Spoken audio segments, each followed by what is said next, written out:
देखियो भैया, हम गुड्डू परदेसी आए यहाँ सबका सुनावे ले जा रहा छी। एगो भाई परदेश से अपना बहन का कॉल करके अपन दुख दर्द अपन मजबूरी कोना बतावे अटूट बंधन रक्षा बंधन के दिन। तो सुनियो गीत के माध्यम से गुड्डू परदेसी के आवाज में। सावन के महीना बहिना राखी के समैया गे, सावन के महीना बहिना राखी के समैया गे। रोबई हो दूरा भैया सुना हो कलैया गे, रोबई हो परदेस भैया सुना हो कलैया गे।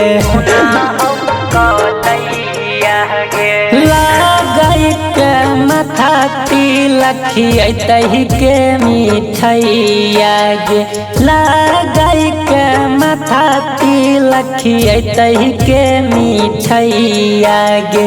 रोबई हो दूरा भैया सुना हो कलैया गे, रोबई हो परदेस भैया सुना हो कलैया गे। सुना हो कलैया गे।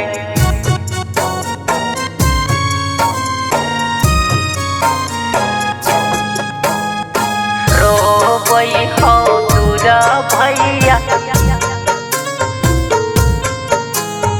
सुना हो कलैया गे। कैसे घर आबियो कर जबर हो दिनो दिन गे, आ राखियो के दिन दूर हियो बहिना गे। एक रुपया लहियो लाचार गे, गरीब के नसीब में नहीं हो बहिना के प्यार गे, बहिना के प्यार गे। चिनाता सतबई रोटी कहवा से जुटाते, मजदूर के दुख बहिना दुनिया नहीं बुझते, मजदूर के दुख बहिना दुनिया नहीं बुझते, मजदूर के दुख बहिना दुनिया नहीं बुझते। सुना हो कलैया गे।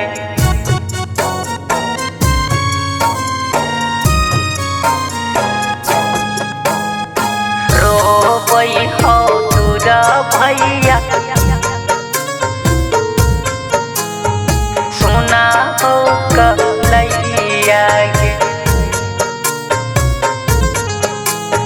यसरे में बीत जाई हो राखी के त्योहार गे, आ भैया के भाग में नहीं हो बहिना तोरो प्यार गे। कोना का देबो बहिना सोनावा के हार गे, गरीब के जिंदगी बहिना हई हो बेकार गे, हई हो बेकार गे। गुड्डू परदेसी कहो नीरज देवांश गे, कहवा से लबियो बहिना रुपया एडवांस गे, कहवा से लबियो बहिना रुपया एडवांस गे, कहवा से लबियो बहिना रुपया एडवांस गे। Recording studio